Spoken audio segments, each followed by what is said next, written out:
Hey, thanks everyone for attending this event, and sorry we're a little late. Apparently, the Indiana State Police have a helicopter, and they pulled our guest speaker over for violating airspeed limits. But we'll go ahead and introduce him. Guest speaker today really needs no introduction. Most of us have known him since childhood, if not personally, at least as a pen pal. Despite our long personal relationships, many of us are actually unaware of some of his accomplishments. So I'll just highlight a few of them before we get started. He's the inventor of the linked list and uses one annually in actual practice in demonstrating his solution of the world's largest traveling salesman problem. He has for centuries been the world's foremost expert on supply chain logistics, and we hope he will bring those skills to bear for the world this year. He's the engineer, builder, and pilot of the world's only superluminal vehicle. He was using big data analysis long before any of us had imagined the term big data. And today he is here to demonstrate some of his elite skills leveraging toys and other household items to gather the raw data that he uses in processing them to create his own two most famous lists. Without further ado, I give to you Santa. Thank you, everybody. I hope that you can hear me just fine. And if you can't, just let Mark know. But I hope that all of you are, in fact, on our nice list and not our naughty list. And in the centuries, we've had to update our technology to keep those lists more and more accurate. And luckily, the advanced technologies of today allow us to do that with precision that I doubt any of you know how accurate and how we're collecting that data. So that is the discussion that we are having today. How does Santa know if you've been naughty or nice based on the technologies in your life? Now, what I mean by this is we have in your lives a wide variety of spies that are watching you all the time. And these are, in fact, implemented by my fantastic elves who work diligently at Indiana University's IoT house. These elves are expert in looking at devices and identifying how they can be used to gather information, and that is the information we use. Now, how did these elves get so smart? Well, because at the Internet of Things house, we are supported by the Luddy School of Informatics, Computing, and Engineering. The IoT house is funded by the National Science Foundation and the Center for Security and Privacy in Informatics, Computing, and Engineering. It is literally a house, a residential home owned by IU that is outfitted for these devices to be placed in and for researchers to examine and evaluate them for security and privacy failures. We have 6 primary professors whose hard work in these areas cover everything from the range of human behavioral to encryption, to genomic security. It is a wide range of activities that students and researchers get to do. But what is the Internet of Things? Simply put, the Internet of Things is all these devices that we now have in our lives that connect us to other devices and to the internet and to the cloud that are beyond just your standard office equipment like computers and printers and the things we normally think of as interconnected. So now we have phones and we have toys and we have cars and we have televisions. All these great things are now talking with the internet and they're talking with each other. Now, why is this a concern? Well, it's a concern because generally when they're designed and put onto the market, the designers had to balance 3 things. Whether they would be the first designers to the market, whether the toys and devices would actually work, and then whether or not they're all secure or safe. when these three things are balanced on the great Christmas tree of the market, some of them hang higher on the tree, some of them hang lower, and quite often security is the lowest hanging of them all and gets the least amount of attention. So what does that mean in a larger picture? Well, IoT matters and IoT education matters because our country and countries around the world are under constant attack. And some of the largest attacks that are committed against nations are done through Internet of Things devices. One of the biggest attacks, the Mirai attack, the Mirai botnet attack that happened years ago, took down a chunk of the internet for an unbelievably long amount of time, did so through DVRs and nanny cameras. It matters because our government and our government officials are needing the help of students and researchers today and into the future. It matters because these devices are in our lives in an increasing number that is growing so fast it is hard to comprehend. And it matters because these devices will be in every one of your homes, every one of your cars, and every one of your playrooms, whether you like it or not, they're coming. Now, what does this matter to you as an individual, like on your day-to-day basis? I'm going to play a game called What is Privacy? And I'm going to ask you, do you ever go to the grocery store, like Kroger's? And I'm going to assume the answer is yes. And when you go to that grocery store, you probably use some sort of a credit card to pay for it, and you probably use some sort of a benefit card, like a Kroger Plus card, to get discounts on your purchases.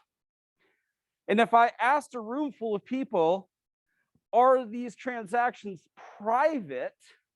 The answer is going to be, sorta, right? There's going to be a certain level of privacy, like not everybody's going to know what you bought. But at the same time, the credit card company knows how much you spent, and Kroger knows exactly what you bought, right? So it's not a perfectly private transaction. And we know that. We know that. That's fine. That's a deal we make. Well, let's say we got to go back to Kroger and we're going to buy something that we need absolute privacy on, something embarrassing, something very private. Worst of all, something on Santa's naughty list. Now, clever little boys and girls would tell me that they would simply not go to the same store so nobody would see them. They might even be smart enough to say, well, I wouldn't use my Kroger Plus card because then Kroger would know. But most importantly, how would they pay for it? Well, we have a social contract. We have a construct for privacy and purchases. You'd pay for it in cash. And this is how we would have a private transaction. This is how we understand privacy. But the problem is, this isn't true in a technological world. Why? Because when you make a purchase, I know one important thing. You stand next to this box. Whether you pay cash, whether you pay credit card, whether you pay anything, you stand within 1 foot of this device.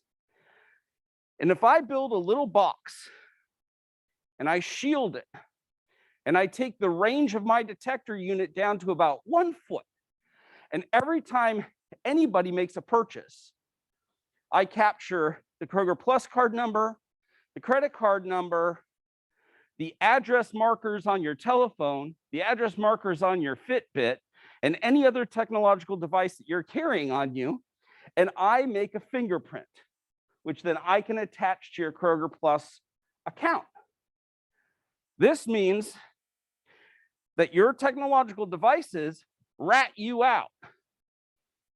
This means that by wearing a Fitbit, your cache is no longer privacy, because when you make that purchase, I can identify you through what you're wearing.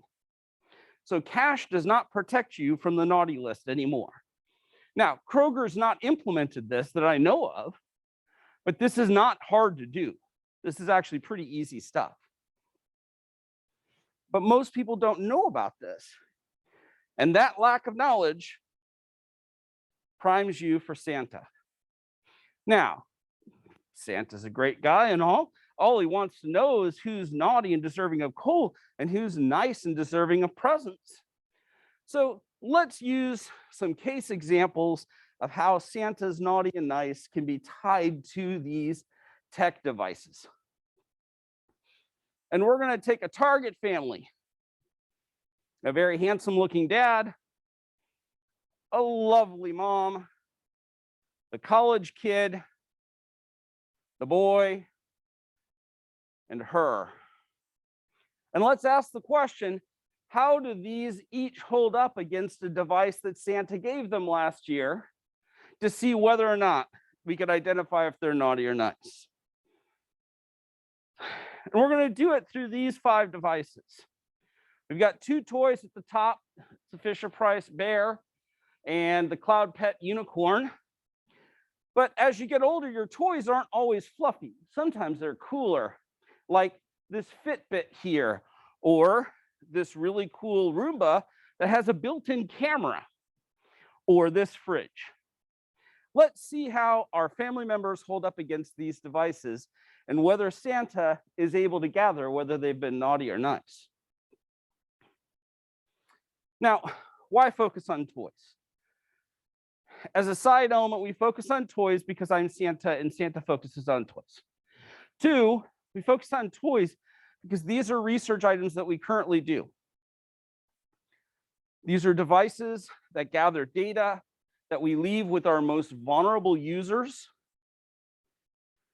They are the least supervised items out there, and we rarely suspect them, all while they collect critical data.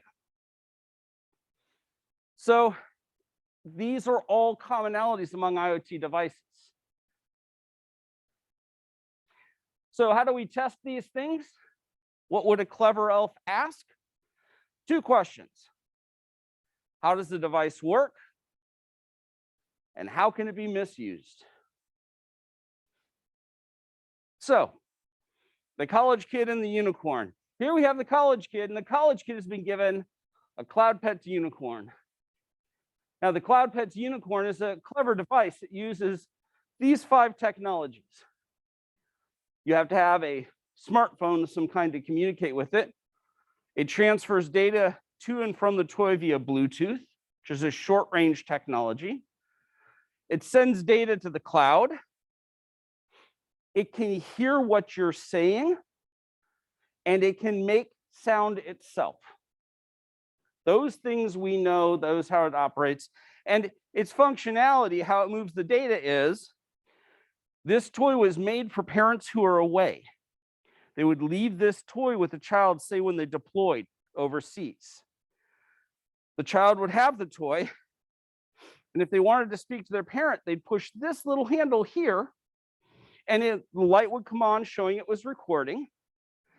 They would speak to the toy, they'd push the handle again, it would send that message to a phone, the phone would send it to the cloud, it would go to the away parent. That parent could then speak back to their phone, the message would come back to the same route, this light would blink, the kid would push the other hand, and out of the toy comes the voice of their parent. All of this being very fast from the opposite side of the world.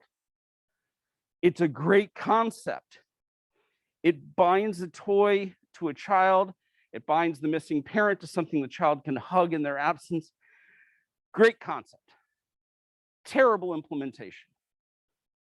This toy was put on the market relying that Bluetooth isn't an important enough technology to really secure. It doesn't have any usernames and passwords required to communicate with it. And it's constantly screaming its name loudly to any detector unit that's looking. And the whole point was, because this thing only reaches about 30 to 60 feet, how dangerous could this toy be?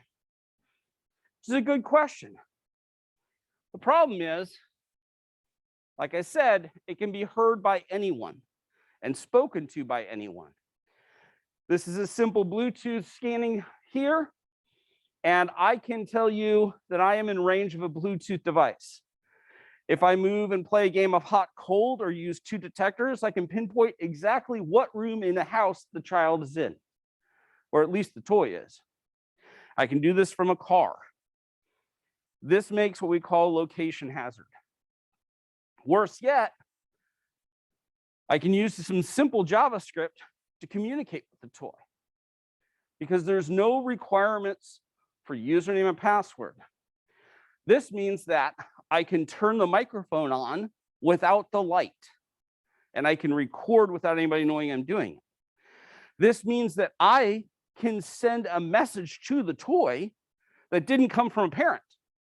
And then I can make the light blink as if it did come from the parent. Now, this is where the toy gets terrifying because in a really bad world, this means that you could pull up on a house, you could locate the room it's in, you could connect to the toy, you could send your own custom message to the toy, you could turn the light blinking on, and the child will push that hand, and the toy would say something like, "This is Daddy, I'm back from war, don't wake up, Mommy, just come outside." And now we have a social attack, a terrifying social attack.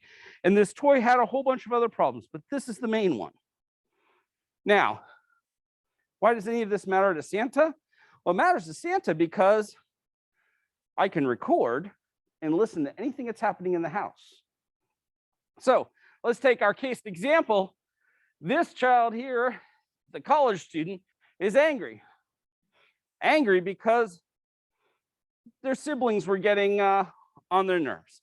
And maybe they said some things when parents weren't around they shouldn't ought to said. And the problem is, Santa doesn't always get to hear everything a kid might say. But with an IoT device, Santa does. So this kid is busted. All right. So case number 2, the boy. The boy has Fisher-Price's Smart Bear. The Smart Bear was an interesting toy. It used a whole bunch of technologies. It could talk to a phone. It could communicate via Bluetooth. It would do updates nightly to Wi-Fi and to a cloud. It could hear. It could speak. And for a child to play with it, they would take a card and hold it in front of the nose of the bear, and that would indicate the game they wanted to play, and it would play that game. It's a very advanced toy in a lot of ways for its age. So the parent needs all this technology, but the child just needs these cards. Now, what do the elves immediately notice? The toy can see the card. And let's process that. The toy can see the card 24/7. If the toy's on, it can see the card. If you do the math on that, there is a camera in the nose of the bear running 24/7 all the time.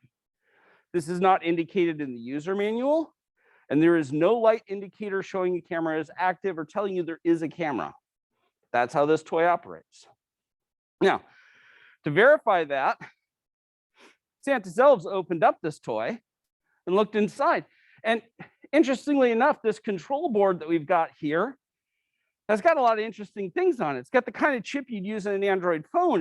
It's got 4 gigs of RAM. It's got a 32 gig hard drive. This is really an obnoxiously overpowered toy. And it also has a port that if we plugged into, we could talk to it with no username and no password and install anything we want. Because inside what we find is this. If you can see that first picture there, this toy is an Android tablet. All they did was put an Android tablet into the head of a toy. They stripped all the normal securities out because they figured nobody would open it up. In fact, this camera here, this picture in the middle, that's what the camera sees when it's playing the game. And that picture there is what the camera sees when it's sitting doing nothing at the IoT house in the kitchen. To be really, really clear, it's a good camera. It's a full color 1080p motion video camera. These are my elves. They're having fun. And if an attack software package is installed, this video of Santa washing the dishes could be streamed to anywhere in the world without the target knowing it's actually happening. We only need the toy for 3 minutes to implement the attack, and then from then on, it's permanent. So, how does this happen? Well, there's no indicator, there's no audio, there's no green light, there's no nothing, it just runs. And what does this mean for the boy? Well, the boy didn't like what the college kids said, and the boy may have broken a pencil and claimed not to have done it. But Santa was watching. The bear was pointing in that direction. And in fact, the boy is busted. 2 kids on the naughty list. Surely mom will do better. Now that's a Fitbit. Fitbits don't move a lot of data. They're relatively simple. Bluetooth device, sharing data with either a phone or with the laptop, that information going up to the cloud. Very simple. But it gathers information about things like your location. And unintended consequences of that information being gathered by other parties, even though it's anonymous, accidentally allowed Fitbits to give away all the locations of all the world's secret military bases. Not only just the bases, but where the secret patrols were taking place. Why? Well, because the locations information was allowed to be used as long as it was anonymized. So we don't know who exactly it is, but we know everything about it. Now, this was embarrassing. This is also why the US military bans them from bases now. What does that have to do with mom? Well, maybe mom claims that the reason why she didn't know anything about the pencil incident is because she was out on a jog that day at that time. Problem is, we captured the data on location and we found out that mom was actually busy sleeping in a chair upstairs that day and missed out on everything. Mom's also busted. But what about this handsome guy, the dad? Well, the dad has a fridge, a smart fridge, and smart fridges range in what technologies they have in them. They can have just about anything. They can have light sensors, they can have cameras inside them, they can communicate through Bluetooth, through Wi-Fi, they can send cloud data, all sorts of stuff, which means they have all sorts of risks. For instance, if I know that the door of your fridge opens at a particular time every day in the week and closes that morning and then is opened and closed again at a certain time in the afternoon, I know your work schedule. I know when you'll be home and I know when you'll be away. So if I need to get in your house to leave a present, I got a good window time. Or if I want you to be there when I'm pouring coal down your chimney because you've been bad, I know when you'll be there. Now, most of these communicate through Bluetooth to the phone and via some level of Wi-Fi to the cloud, although they range tremendously. How does this matter to the dad? Well, dad's not supposed to be eating at 2 a.m. and maybe the camera busted the dad. So dad is also on the naughty list. Bad dad. But last but not least, we have the final child, the one we call her.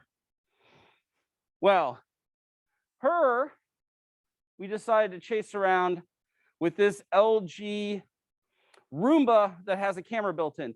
The designers had this idea that if you've already got a Roomba in the building running in circles, why not just put a camera on it? Now you've got a security device. Well, within 2 days of it being on the market, we have this video. It's so cute. It's running around the house. It's doing things. It's chasing the dog. The problem is, if it's been breached, if your access point's been breached or the device itself's been breached, you literally now have the capacity for an attacker to drive around your house, look at the items you own, look at you, terrorize your dog or cat while you're away, all of these sorts of things. And this is very concerning. Now, why does it matter? It matters because this youngest child knows something about cameras. Cameras can be defeated by a little piece of electrical tape. Simple mitigations can beat the devices, and simple mitigations can keep Santa from seeing what is going on. Now, in this case, this child is clever. This child knows that not only can you physically mitigate by leaving something off, but you can also make sure to leave something in a specific room and not another room. If you have a camera, you can cover a camera up. All of these are really basic mitigations that even a child can take if the child knows about it. There are greater mitigations. Software updates often will close holes if users bother to do them. You can use account intelligence in setting things up. Product choice is everything. If you're going to buy a product, do research. A lot of devices that people buy have already been breached and there's already information about them. And one of the most important mitigations is if you do find a problem, report it so that it can be improved, made better, fixed, updated, etc. And if you do a search in your product choice time, you may find whether or not there's an update that will help you with that product. So in this case, she was not busted. She was able to mitigate all the devices we set against her because she's a clever child and did her work. We'll get her next year. So once again, this is the world we live in. These are the devices that are coming into our lives, and they will do amazing, great things for us. From the AI in your thermostat that's going to save you a tremendous amount of money and help with our carbon footprint problems, to the safety mechanisms in vehicles that will help make us safer on the road. They are improvements. However, they come with concerns and liabilities that we can best manage if we're aware of them. So the question is that we like people to ask is, what devices are in your life? What risks can they pose if you are going to act like Santa's elf and ask the question, how does it operate and what could it be used to do wrong with? And then question is, how do you mitigate those risks? Now, one of the most important ones I do want to mention yet again is reporting. If you find problems, the thing that will make Santa's life the hardest in the world for next year is if you tell the manufacturer, if you tell any of the online bug reporting organizations like BugTrack or HackerOne, or even Amazon Web Reviews, to let people know there are problems with the product.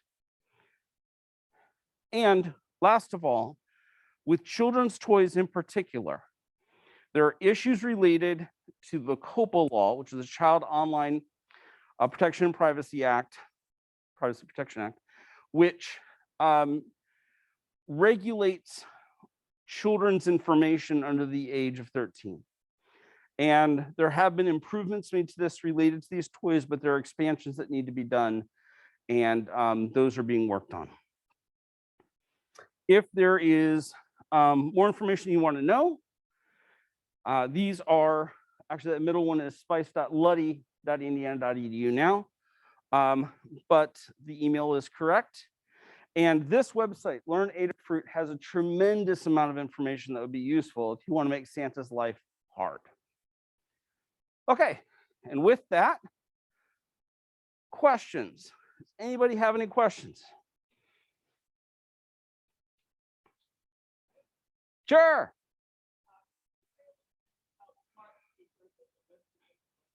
So, smart speakers and what risks do they pose and possible mitigations? Okay, so I'm going to break these up into two kinds. There are smart speakers that are sedentary. They stay in one spot. They're static. And so, your systems at your homes, et cetera. And what risks do they pose? That's one set. The other set would be the explosion in mobile speakers, Bluetooth speakers that people wear all day long.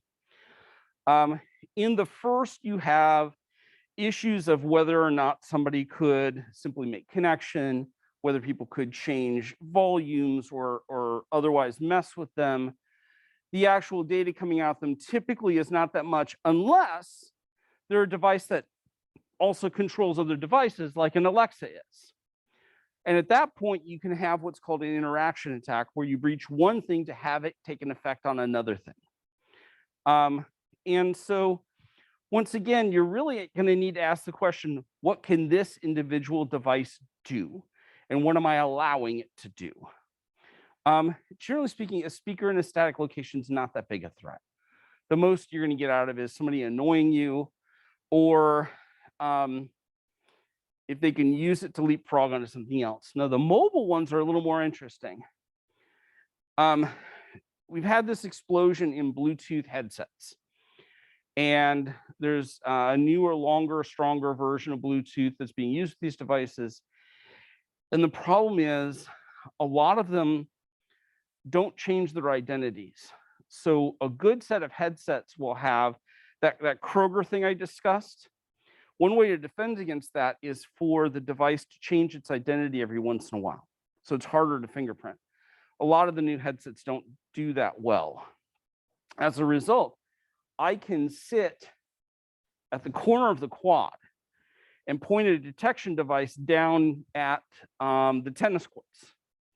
And I can identify, fingerprint all the sports equipment down there, from the bicycle computers to people's headsets, et cetera. If those aren't switching up, I'm able to build tracking. I'm able to start identifying who people are, even though I don't really know them, and I can do it from 1,000 feet away. So you end up with these location threats. As far as sharing data or stealing data, with the bicycles, it becomes really important because you could begin to affect brakes or changing of gears and stuff. But those are the things I would be thinking about. As far as mitigation, make sure you change any default password. The most common threat is leaving a password as a default password. We had some questions here. All right, so Julia asks, how do you keep your cell phone from listening to you? When I talk about suddenly my phone pops up ads or news stories related to what I was talking about. This has been an ongoing concern, and there have been research done into this. This is not something that's my area specifically. My default answer is things that are off, don't listen. If you don't need to have your phone on because you're having a confidential and conversation, maybe you don't need to have your phone on, or your phone can be in another location, another room or something. As far as day-to-day, the biggest way to combat this concern is transparency from the manufacturer forced by government regulation. It's just gonna be the only way for us to know. Because otherwise, we honestly don't know. Second question, is Santa beholden to GDPR? If so, do I contact about the right to be forgotten from the naughty list? Nice. That was a great question. Honestly, though, what motivations do toy manufacturers have to prove privacy? Is there an advocacy group for this? Okay, so the Cloud Pet Unicorn is an example of how things actually go well, and the Fisher-Price Bear is actually a story of how things go wrong. So the Cloud Pet Unicorn, this guy right here, in Europe was banned from some of the German market almost instantaneously when researchers realized how it could be used. In the US market, it wasn't. There really is no direct way to attack one of these toys in the US market, even with some improvements at the FTC, even with some improvements in COPA. We're not there yet. But this toy was so bad that Walmart, Amazon, and eBay agreed after Mozilla made a big stink about it. Frankly, Mozilla just did the same research all the rest of us did, but it's okay. They were able to convince the big three to stop selling the product. And once it could no longer be brought to market, the company collapsed. Its parent company, Spiral Toys, went bankrupt and ceased to exist and is no more. So that's like an example of the way it should happen, barring better regulation. The Fisher-Price Bear, the problems with the Fisher-Price Bear actually were first discovered at the IoT house. We were the first ones to win this one. And when we notified the toy manufacturer, they said, eh. And then when we contacted Consumer Reports, and Consumer Reports did the same testing, got the exact same results, went to Fisher-Price. Fisher-Price said, it's an older product. It's not a problem. When we got the news reports involved, and Fisher-Price eventually said, look, we don't know anybody who's actually been harmed by this, so it's not really a problem. And it's never been fixed, which is unfortunate. It's no longer sold, but it's never, the hole is still there. If you can find a used copy of it, it's you know, still there. So not only do we need GDPR issues about privacy, but we also need general IoT issues about legacy. So if you have a device that's been breached that you no longer manufacture, do you get to just walk away from it? And a case example of how that could be dealt with is the automotive industry. If an automotive manufacturer made a car 10 years ago and they're all blowing up when you put them in park, that manufacturer has to deal with it. There has to be a recall. There has to be a mechanism for managing it. You just can't say, well, we don't make that version anymore, it's old. And we don't have that yet. California has moved forward with some bare minimum standards in IoT, like no default passwords and a few other things, and that's a great start. But we gotta move much further along. And GDPR has some advantages in that direction. Are there other questions or anything I missed? No, yes.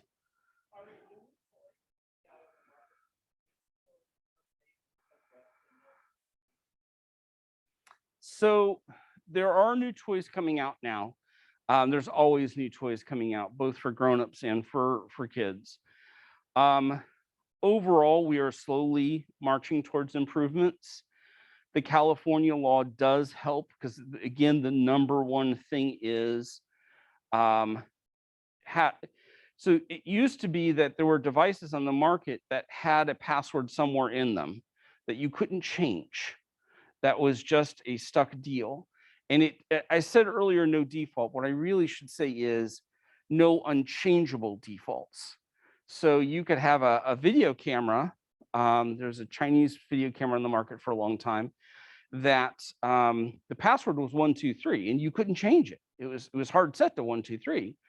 And one of the things that Mirai was so good at was it would run through a network, identify devices with set passwords, and then take them because it knew what the set the passwords were. I mean, it was just that easy. So it's an improvement to have a device that you have the capability of changing the password on. And it's an even better improvement if each device that leaves the warehouse has its own unique password. So for instance, Amazon sells the Amazon Basic safe. You know, it's just a safe. It's got buttons on it. You open it and yay, great. That safe for years, all of them shipped with the same passcode, 159. And the percentage in people's homes that were still 159 because you had to actually read the manual to change them was tremendously high. And so, we have this huge problem with, one, it's terrible to have a password you can't change. Two, just because you can change it doesn't mean anybody will.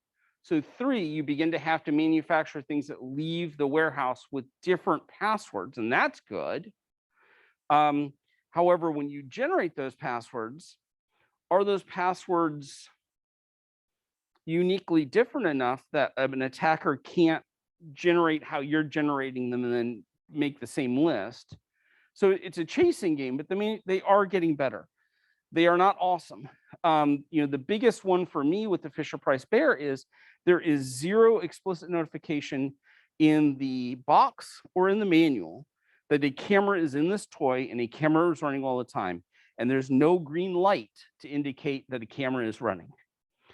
That has to be something we fix, because they intentionally left it for you to deduce.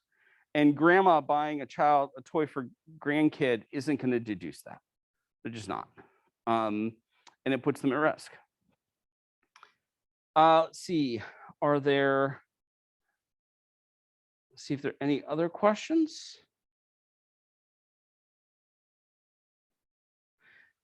Well, if there aren't any other questions, I do want to thank you for coming. We do a lot of work at the IoT House with these kinds of devices and many others. And students have had great experiences in looking at the things that can be used to attack other things. So for instance, 3 years ago, we had a student who spent the summer with me learning how to use smart crock pots to attack the lighting systems in a home. As a matter of fact, I never turned off the attack. So I still have a student who, sitting in Fort Wayne, can turn the lights off in my office, and I think it's very funny. We had a student this summer who we set up the basement at the IoT House as an Airbnb.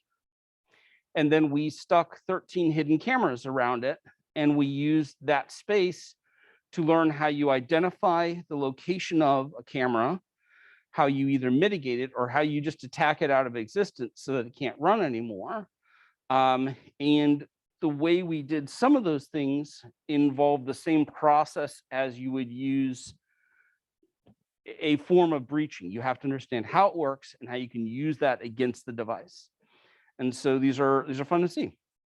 Are we allowed to share this recording outside of IU? Sure, sounds good. And if you want me to do the talk live, I am always happy to do this talk. I enjoy doing it very much. Santa doesn't get out much. So are there any other questions? And we will, if you are interested in getting a copy of this recording, we're recording it now. It's going to our cloud, and we can just contact me or contact Mark Napier, and we can get you a copy of it. Or we may just put it on our YouTube. That would be easier, and then you can just come to our YouTube and watch it. All right. Are there any other questions? If not, I really want to thank you all for coming, and I hope you enjoyed yourself. And the last thing I want to leave with is, don't be terrified of these things. They are coming.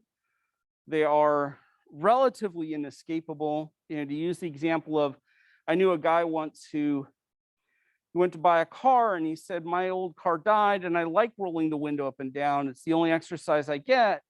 And he said, give me a car where the window rolls up and down. And the people at the car place were like, nobody does that anymore. They don't even make those anymore. He's like, I don't want a motor door. I don't want a window that's run by a motor. And the answer was, well, you're getting one because they don't make them anymore. The same thing is going to happen. You're not going to have dumb fridges. They're going to all be smart because it's so inexpensive. It's so easy. And the benefits are so strong. They're just going to be everywhere. So learning how to live with the technology we have and the technology that's around you, the technology that you interact with, even though you may not buy it, but it's talking to your tech. These are important things that we all just have to do. Right. Thank you so much for coming. And if there are no other questions, have a wonderful day. Thank you, Santa, and thank you everyone for attending the talk.